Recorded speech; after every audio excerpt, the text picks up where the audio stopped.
बाबू बाबू बघू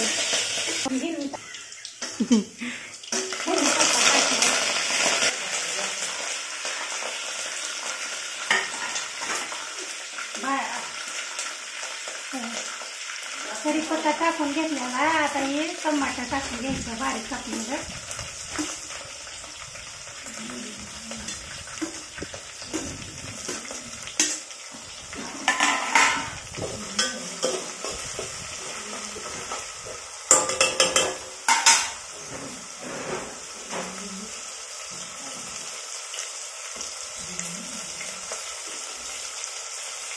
आता हे खोबरं टाकून घ्यायचं 2 चमचे.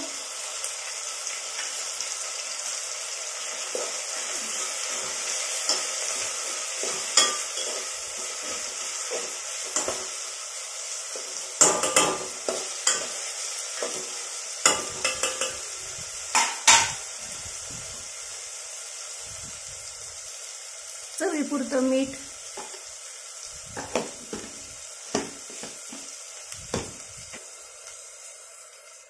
काळं तिखट टाकून घ्यायचं.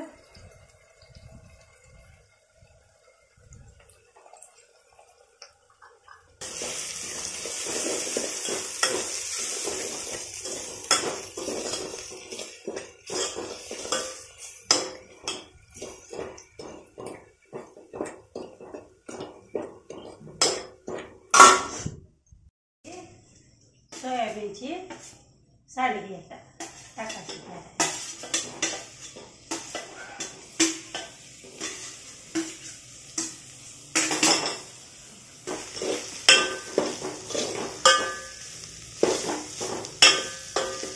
तळून घ्यायचं सांडगा मीठ टाकून भाजून घ्यायचं सांडगा. पुन्हा गरम पाणी उकळायचं त्याच्यात मीठ टाकायचं चांगला फुगून घ्यायचं सांडगा. गरम पाणी टाकून घ्यायचं. गरम पाणी टाकून घ्यायचं.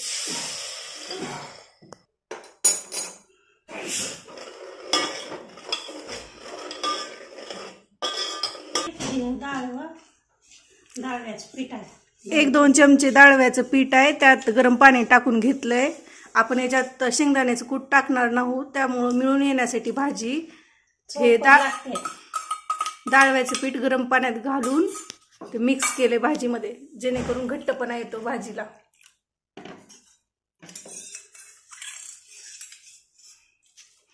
थोडं शिजू द्यायचं.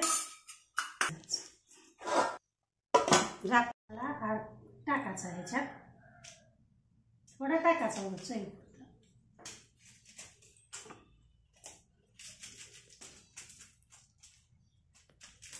त्याला चव जास्त येते आंबटपणा येतो. जरी राहत असली तर भाजी संपून जाते.